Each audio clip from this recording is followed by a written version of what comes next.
미국 힐링 커뮤니티 교회에서 많은 사람에게 전달이 되어 큰 울림이 되고 많은 분들이 은혜를 받으시어 삶의 지혜를 얻고 새로운 삶을 살게 되었던 손동원 박사님의 바이블 메시지 내용입니다. 오늘 손동원 박사님의 바이블 메시지 들으시는 여러분 반갑습니다. 주님의 이름으로 환영합니다. 할렐루야! 오늘 큰 은혜 받으시고 주님 안에서 새로운 삶을 살아가시기를 축복합니다. 오늘 우리가 함께 나눌 말씀의 주제는 지금 무엇을 믿어야 하는가입니다. 손동원 박사님이 이렇게 말씀하셨습니다. 우리는 가치관의 혼란과 불확실성의 시대에 살고 있습니다.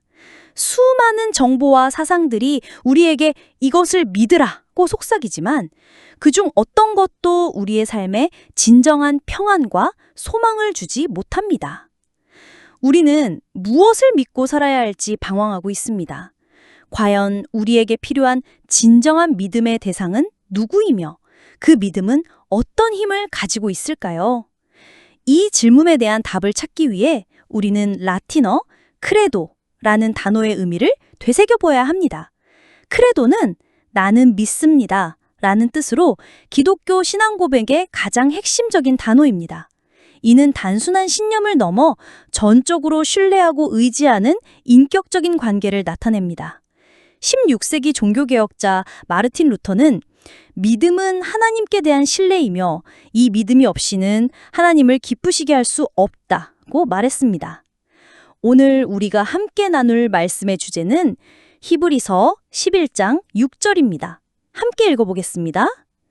믿음이 없이는 하나님을 기쁘시게 하지 못하나니 하나님께 나아가는 자는 반드시 그가 계신 것과 또한 그가 자기를 찾는 자들에게 상 주시는 이심을 믿어야 할지니라.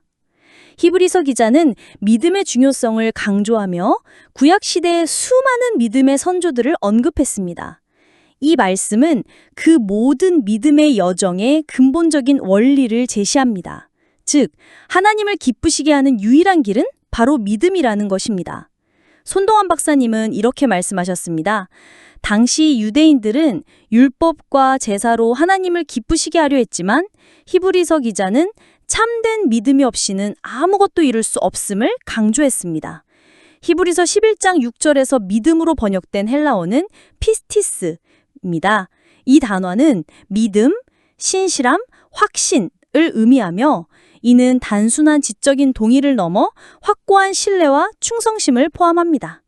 히브리어에는 이와 비슷한 의미로 에무나가 있는데 이는 신실함, 확고함을 뜻합니다. 라틴어로는 피데스로 믿음, 신뢰를 의미합니다.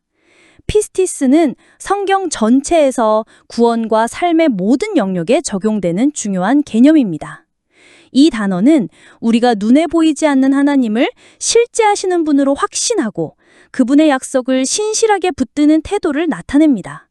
현대인들은 과학적이고 합리적인 증거를 요구하는 경향이 강합니다. 그러나 성경은 하나님께 나아가기 위해서는 먼저 그분이 살아계신다는 것을 믿어야 한다고 가르칩니다. 이 믿음은 우리의 지성으로 증명되는 것이 아니라 영적인 영역에서 하나님을 향한 신뢰를 통해 얻어지는 확신입니다. 손동원 박사님이 이렇게 말씀하셨습니다. 진정한 믿음은 하나님이 존재하심을 믿고 그분을 찾는 자들에게 반드시 상을 주시는 분임을 확신하는 것입니다. 이제 우리가 말씀을 듣고 실천할 수 있는 삶의 원칙 3가지를 살펴보겠습니다. 첫 번째는 하나님의 말씀을 듣고 믿는 것입니다. 믿음은 들음에서 시작됩니다. 로마서 10장 17절에서 바울은 이렇게 말씀합니다. 그러므로 믿음은 들음에서 생기고 말씀은 그리스도에 대한 말씀을 들음으로써 생깁니다. 많은 사람들이 자신의 감정이나 경험에 따라 믿음을 정의합니다. 그러나 이 말씀은 믿음의 근거가 그리스도에 대한 말씀에 있다는 것을 분명히 합니다. 믿음은 우리의 주관적인 느낌이 아니라 객관적인 하나님의 말씀을 듣고 배우는 데서 시작됩니다. 두 번째는 믿음의 주체이신 예수님을 바라보는 것입니다. 우리의 믿음은 불완전하고 흔들리기 쉽습니다. 히브리서 12장 2절은 이렇게 말씀합니다. 믿음의 주요 또 온전하게 하시는 이인 예수를 바라보자. 그는 그 앞에 있는 기쁨을 위하여 십자가를 참으사 부끄러움을 개의치 아니하시더니 하나님 보좌 우편에 앉으셨느니라. 손동원 박사님은 이렇게 말씀하셨습니다. 우리의 믿음을 시작하시고 완성하시는 분은 오직 예수님뿐입니다. 우리의 시선을 흔들리는 세상이 아닌 예수님께 고정할 때 우리의 믿음은 견고해집니다. 세 번째는 믿음은 삶의 모든 영역에서 순종하는 것임을 기억하는 것입니다. 야고보서 2장 17절은 말씀합니다. 이와 같이 믿음도 행함이 없으면 그 자체만으로는 죽은 것입니다. 진정한 믿음은 마음속에만 머물지 않고 삶의 구체적인 행동으로 나타납니다. 믿음은 하나님의 말씀에 대한 지적인 동의를 넘어 그 말씀에 순종하여 살아가는 행위입니다. 순종은 믿음의 증거입니다. 많은 현대 그리스도인들이 믿음을 개인적인 감정이나 종교적인 행위로만 생각합니다. 그러나 이 말씀은 행함 없는 믿음은 죽은 믿음이라고 선포합니다. 오늘 손동환 박사님의 바이블 메시지 들으시는 여러분, 흔들리는 세상 속에서 우리가 붙들어야 할 유일한 믿음의 대상은 오직 하나님이십니다. 16세기 종교개혁자 존 칼빈은 인간의 마음은 우상 공장과 같다고 말했습니다. 그의 말처럼 우리는 자신도 모르게 수많은 거짓된 대상을 믿고 의지하며 살아갑니다. 손동환 박사님이 이렇게 말씀하셨습니다. 이 모든 우상들은 우리의 삶에 진정한 평안과 소망을 주지 못합니다.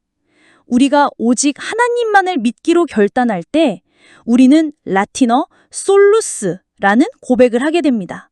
솔루스는 오직, 단독으로 라는 뜻으로 종교개혁의 핵심 정신을 담은 단어입니다. 이 솔루스의 믿음은 우리가 오직 하나님의 말씀인 솔라 스크립투라만을 신뢰하고 오직 예수 그리스도 솔루스 크리스투스만을 본자로 고백하는 신앙의 근간이 됩니다.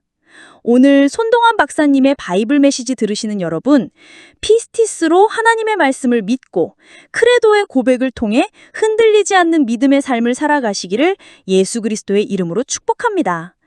우리의 믿음의 주가 되시는 하나님 아버지, 오늘 말씀을 통해 믿음의 본질을 깨닫게 하시니 감사합니다.